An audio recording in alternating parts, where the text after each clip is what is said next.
Vaccine की जो हमारी गाइडलाइंस हैं उसमें हमने अच्छी तरह से एक्सप्लेन किया है और वैक्सीन जो प्रदान करते हैं स्वास्थ्य कर्मी उनको भी ठीक तरह से इसकी जानकारी और ट्रेनिंग दी गई है।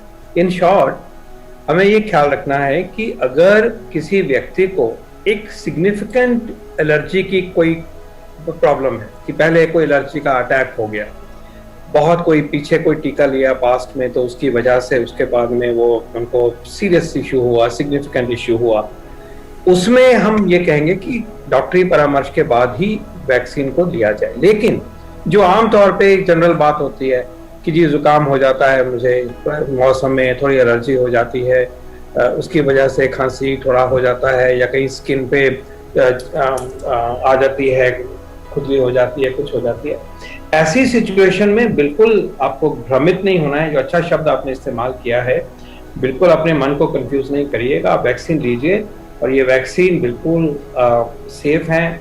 इतने आपको करोड़ों में दिए जा चुके हैं, तो हमें फेथ होना चाहिए ऐसा कोई सीरियस इंसिडेंट्स इस नंबर का नहीं है, इस स्केल का नहीं है कि किसी को इसको वरी होना चाहिए।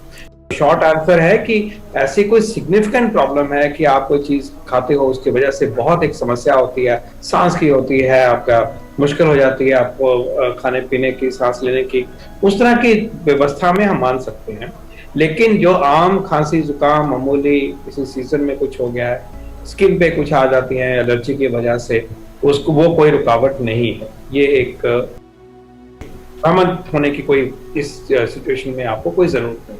पहली चीज तो यही है कि जिन लोगों को एलर्जी है, और एलर्जी मान लो चमड़ी की एलर्जी है या एलर्जिक राइनाइटिस है, जुकाम नजला छींकें ज्यादा आ रही हैं या दमे की शिकायत है, इन लोगों को बिल्कुल घबराना नहीं चाहिए। अपनी दवाई रेगुलरली लें, दवाई ना छोड़ें। कई लोग ये सोचते हैं कि टीका लगाने जा रहे हैं इसलिए हम अपनी दवाइयां सब बंद कर देते हैं 1-2 दिन के लिए। पूरी एलर्जी की दवाई लें और उसके साथ अपना टीका लगाएं।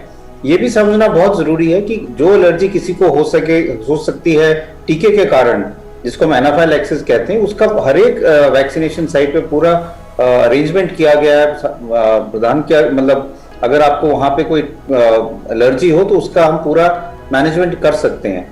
अगर हम अभी तक डेटा देखें तो इतने करोड़ों लोगों को वैक्सीन लग गई है, 20 करोड़ से ज्यादा लोगों को वैक्सीन लग गई है, लेकिन अभी तक ऐसा कोई ज्यादा एलर्जी बिल्कुल आई नहीं है। इसलिए मैं तो यही कहूंगा कि अगर आपको एलर्जी है, चाहे वो सीवियर भी हो, आप अपनी एलर्जी की दवाई रेगुलरली लें और आप जाके अपना टीका जरूर लगाएं।